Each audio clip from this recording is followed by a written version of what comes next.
आज की कहानी है शांत रहकर सोचना सीखो। एक बार एक सम्राट के पुराने वजीर की मृत्यु हो गई। वजीर बहुत बुद्धिमान था, लेकिन उसकी अचानक मृत्यु हो गई। इसलिए अब नए मंत्री की तलाश शुरू की गई। साम्राज्य बहुत बड़ा था, इसलिए उसे संभालने के लिए एक बुद्धिमान और दूरदर्शी वजीर की जरूरत थी। पूरे राज्य में सबसे बुद्धिमान और चतुर व्यक्ति की तलाश शुरू हो गई है। इसके लिए राज्य भर में कई तरह की परीक्षाएं आयोजित की गईं। पूरे राज्य से विचारशील और बुद्धिमान व्यक्तियों को चुना गया और फिर उनकी और भी कठिन परीक्षाएं ली गईं।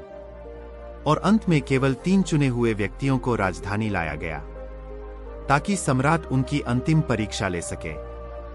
उन तीनों को एक कमरे में रखा गया और इसकी घोषणा स्वयं सम्राट ने की थी कि कल उनकी अंतिम परीक्षा ली जाएगी और जो इसमें उत्तीर्ण होगा उसे राज्य का वजीर घोषित कर दिया जाएगा। परंतु आश्चर्य की बात थी कि शाम होते होते यह बात सारी राजधानी में फैल गई। सम्राट कल कौन सी परीक्षा लेने वाला है? सारे शहर में इसी बात की चर्चा होने लगी। सम्राट एक बहुत ही अजीब परीक्षा लेना चाहता था। कल सुबह उन तीनों को महल के एक बड़े कमरे में बंद कर दिया जाएगा और एक बड़ा ताला लगा दिया जाएगा। उस कमरे का दरवाजा व ताला उस राज्य के कारीगरों, गणितज्ञों और इंजीनियरों द्वारा बनाया गया था। उस ताले पर कोई चाबी नहीं थी, केवल कानून पर गणित के कुछ अंक लिखे हुए थे और उन अंकों में कोई पहेली छिपी हुई थी। जो उस पहेली को हल कर लेगा वही उस ताले को खोल पाएगा। धीरे धीरे यह बात उन तीनों तक पहुंच गई कि कल उन तीनों को एक कमरे में बंद कर दिया जाएगा और वहां ताला लगा दिया जाएगा। इसकी कोई चाबी नहीं है, बस उस ताले पर गणित के कुछ नंबर खुदे हुए हैं जिसमें एक पहेली छिपी हुई है।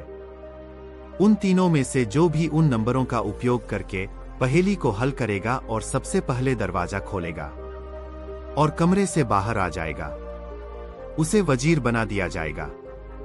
यह सुनते ही 3 में से 2 बाजार की ओर भागे और ताले के बारे में जितनी भी गणित की किताबें मिल सकती थीं, वे सब ले आए और उनका अध्ययन करने लगे। लेकिन तीसरा आदमी सबसे अजीब था। वह न तो कहीं गया और न ही कोई किताब लाया और अंधेरा होते ही सो गया। बाकी दोनों ने सोचा कि शायद डर के मारे उन्होंने परीक्षा न देने का निर्णय लिया है, या हो सकता है उन्हें विश्वास ही न हो कि जो खबर सामने आई है वह सच है। लेकिन फिर भी उन्होंने कोई मौका छोड़ना ठीक नहीं समझा, क्योंकि यह जीवन में एक बार मिलने वाला मौका था। वे पूरी रात जागकर किताबें पढ़ते रहे। जब सुबह हुई तो तीनों व्यक्ति उठा और उन तीनों को सम्राट के सामने पेश किया गया। वहां उन्हें पता चला कि यह अफवाह सच थी। उन तीनों को एक बड़े कमरे के अंदर बंद कर दिया गया था जिसके बाहर ताला लगा हुआ था। सम्राट ने कहा, आप तीनों में से जो भी इन अंकों में छुपी पहेली को सुलझा लेगा वह दरवाजा खोल सकेगा, और जो दरवाजा खोलकर पहले मेरे पास आएगा मैं उसे अपना वजीर बना लूंगा। मैं बाहर आप तीनों का इंतजार करूंगा। इतना कहकर बादशाह चला गया। वे दोनों व्यक्ति जिन्होंने पूरी रात पढ़ाई की थी कुछ किताबें लाए थे। दरवाजा बंद होते ही उसने अपने कपड़ों में छुपी हुई उन किताबों को बाहर निकाला और ताले पर लिखे नंबरों को एक कागज के टुकड़े पर लिखकर उनका हल ढूंढने लगा। लेकिन तीसरे व्यक्ति ने कुछ नहीं किया। उसने अपनी आंखें बंद कर लीं और कमरे के कोने में चुपचाप बैठ गया। उसे बैठा देखकर वे दोनों हंस पड़े और ताना मारते हुए बोले, क्या तुमने हार मान ली? कुछ करो तो कुछ होगा। उन्हें लगा कि उसने हार मान ली है। वह डरा हुआ है और कुछ भी प्रयास नहीं करना चाहता। लेकिन उसके मन में शांति थी, स्थिरता उसकी आंखों में झलक रही थी। वह परेशान नहीं लग रहा था, वह बैठा हुआ था। तभी अचानक उसे कुछ सूझा। वह उठकर दरवाजे के पास आया और धीरे से उसे धक्का दिया। और क्या? दरवाजा खुला।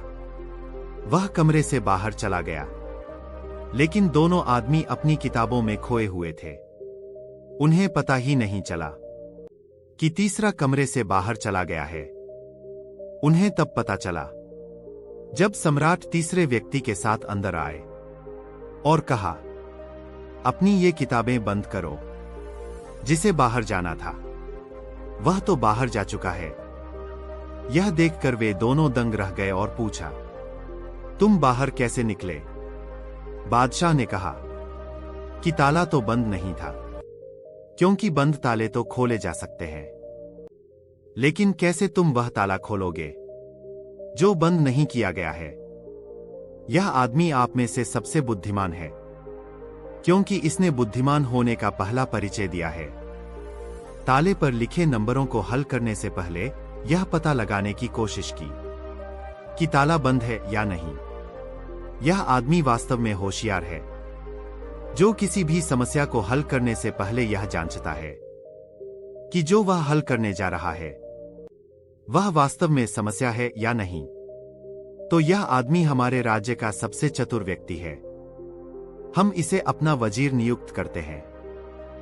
तो दोस्तों, इस कहानी से हमें यह सीख मिलती है कि जब भी हमें लगे कि हमारे सामने कोई बड़ी समस्या है, तो घबराकर उस समस्या का समाधान ढूंढने की बजाय हमें शांति से सोचना चाहिए कि जो मैं समझ रहा हूं वह वास्तव में समस्या है या नहीं, या वास्तविक समस्या कुछ और है जो मैं अभी नहीं देख पा रहा हूं।